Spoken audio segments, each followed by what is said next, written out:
Howdy chaps, and welcome to XA Coupe Guy. Now this is a video I'm doing at home. It's going to be more using the old phone technique. Maybe I'll do it this way. We're playing with the 50k challenge ute, so this is an extra video that I thought I'd put out. I've got a video in the works for the XD roof, but I thought I'd chuck out this little one for what some of the stuff I've been tinkering with this ute is. I've been shopping and I'll run you through that now.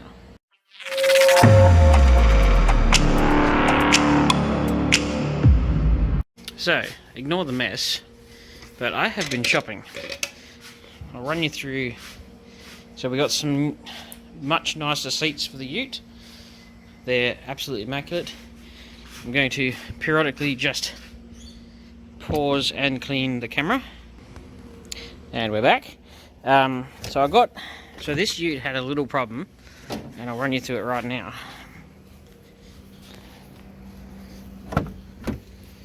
You'll notice that the interior is in about 2 million pieces. So put that down there. So what this ute's been doing is when you're in drive and you go to put it back into park, it won't go into park. Well, it will. The transmission will go to park, everything will go right, but that won't tell the car that it's in park. So I think it's this gizmo on the top here. So I got another one, so I can swap that out and see if that fixes it. Now, you might go, why are you putting seats in for those ones that don't look too bad? Well, this is one of the reasons. Yeah, it's got like that. That will never pass a roadworthy ever.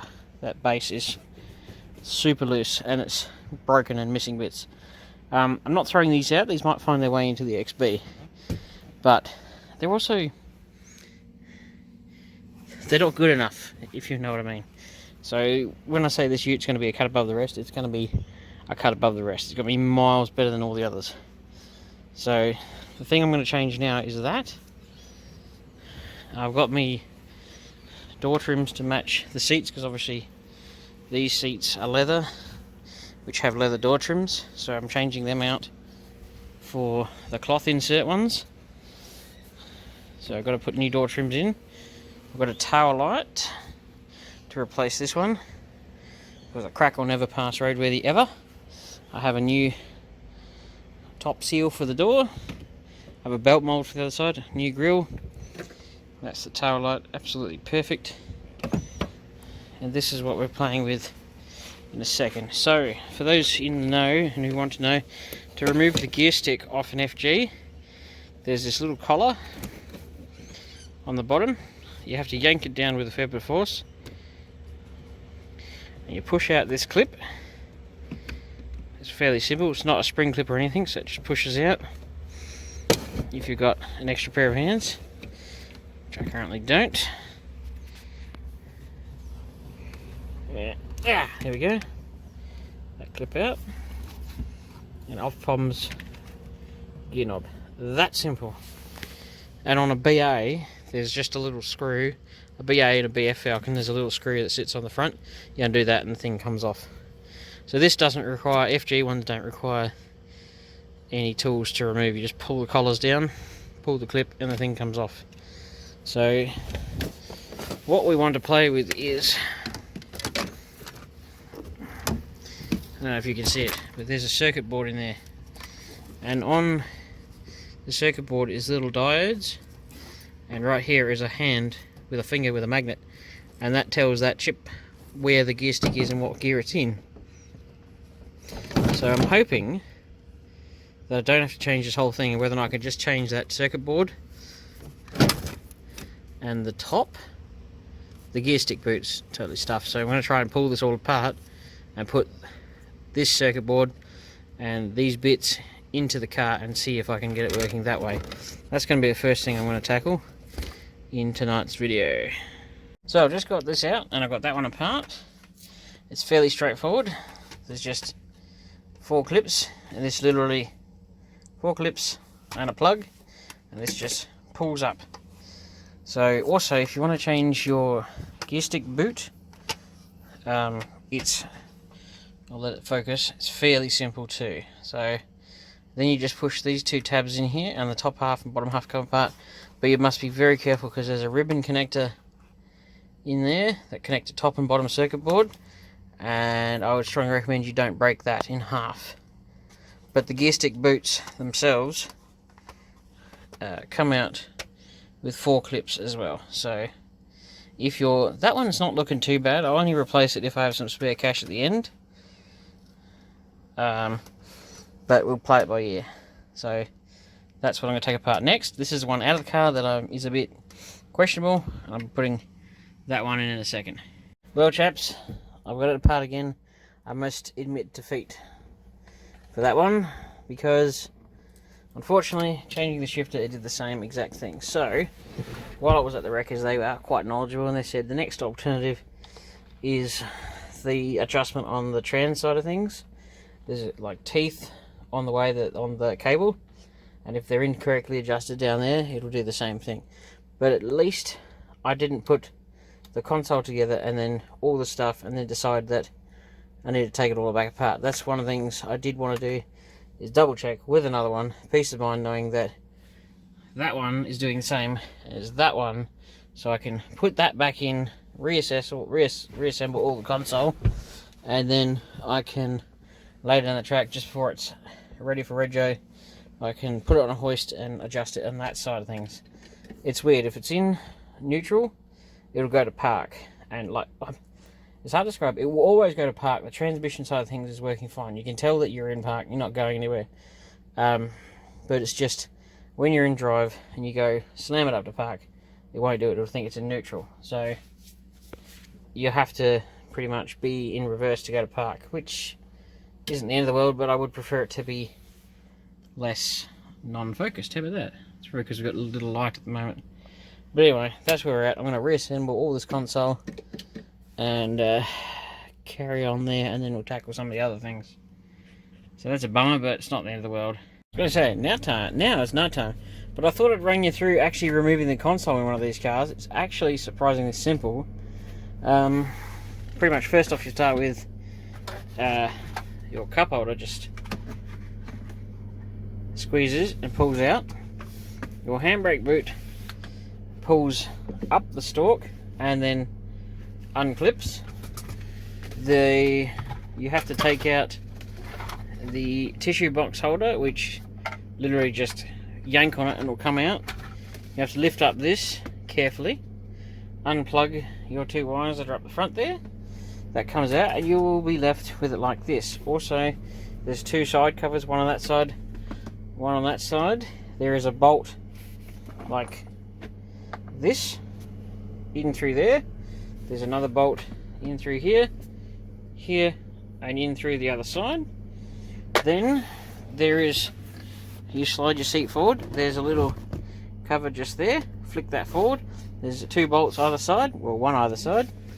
You then want to remove this bolt, and that bolt.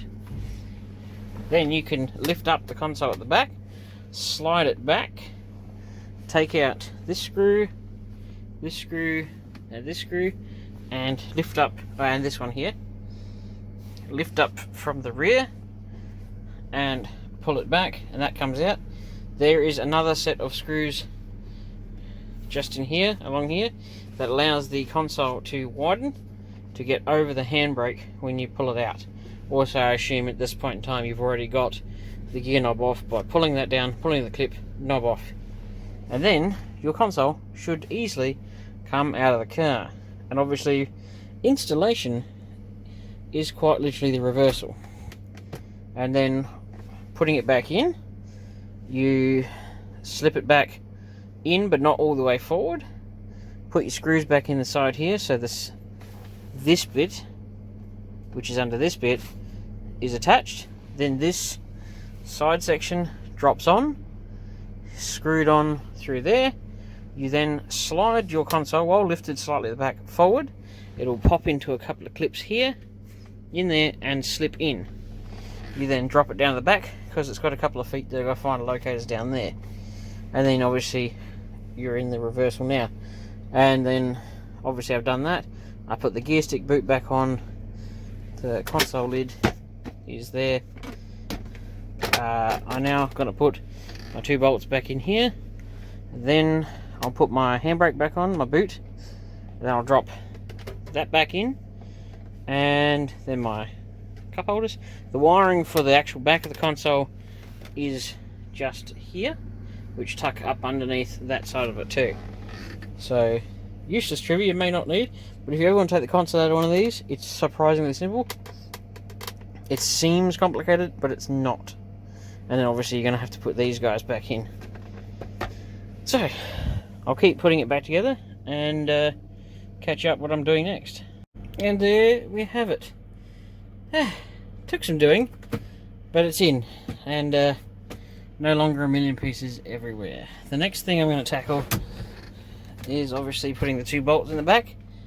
And yeah, and then we might change the tail light and just see how we're travelling. I don't know if I'm going to make this a stupendously long video, but I thought I'd get some stuff in there because I need to keep everybody tickling along nicely.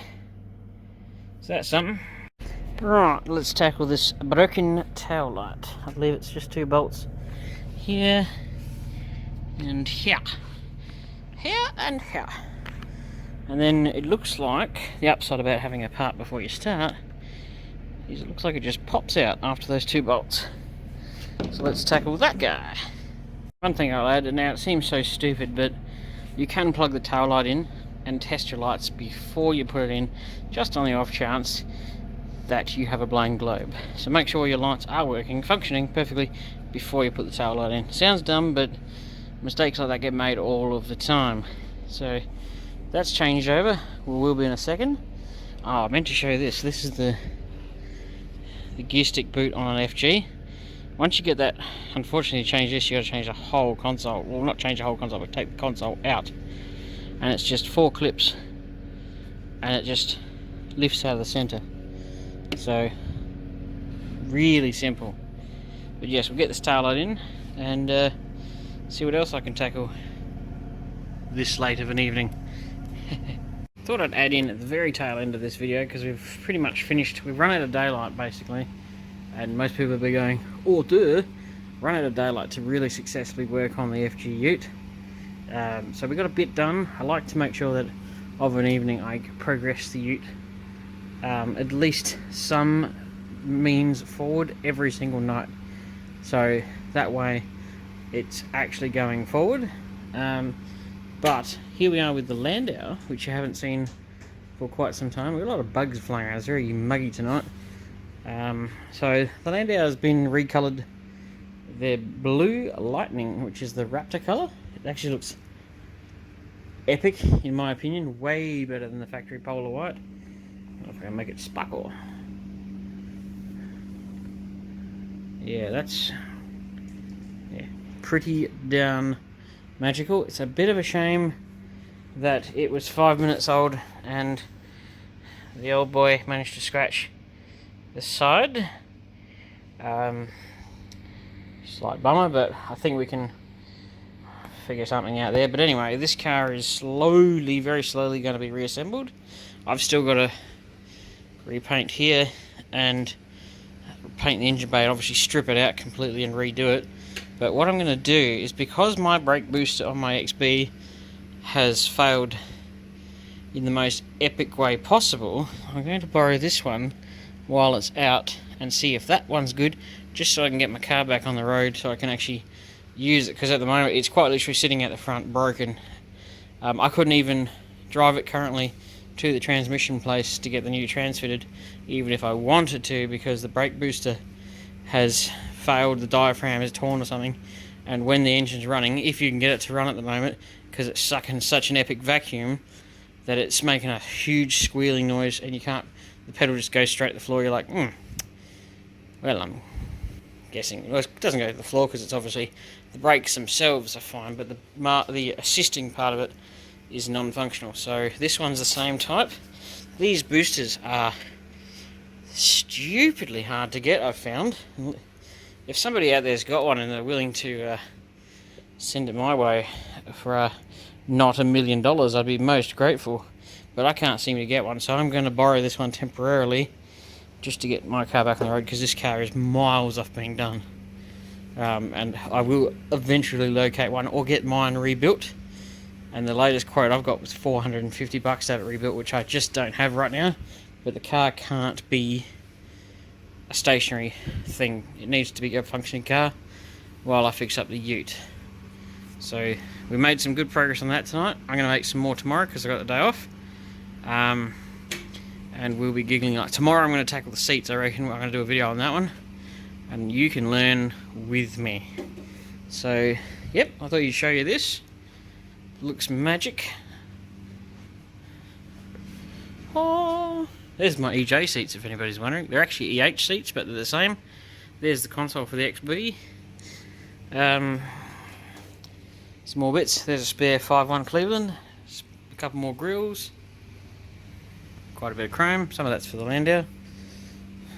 Yeah, we just got some spares lying around. So I hope you enjoyed this different video. It was very different.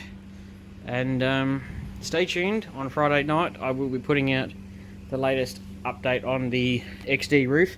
Unfortunately, I can tell you this, that the roof won't be going on Friday because it's supposed to be 40 degrees, and the materials that are going to be used to glue the roof on will not work properly in that heat. They will, but I'd like a little bit more wiggle room.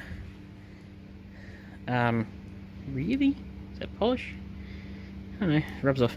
I'd like a bit more leniency, and I don't really want to put the roof on at 40 degree heat. I'll wait till Tuesday.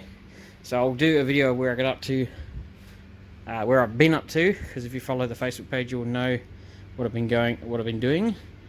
And I'll get a lot of stuff done on Friday, and then Tuesday I'll do a sole video on actually sticking the roof on. So I hope this ties you all over, and you enjoy some Landau goodness with some FG Falcon goodness. And yeah, a sad bit. So thank you very much for watching. Don't forget to like, share and subscribe.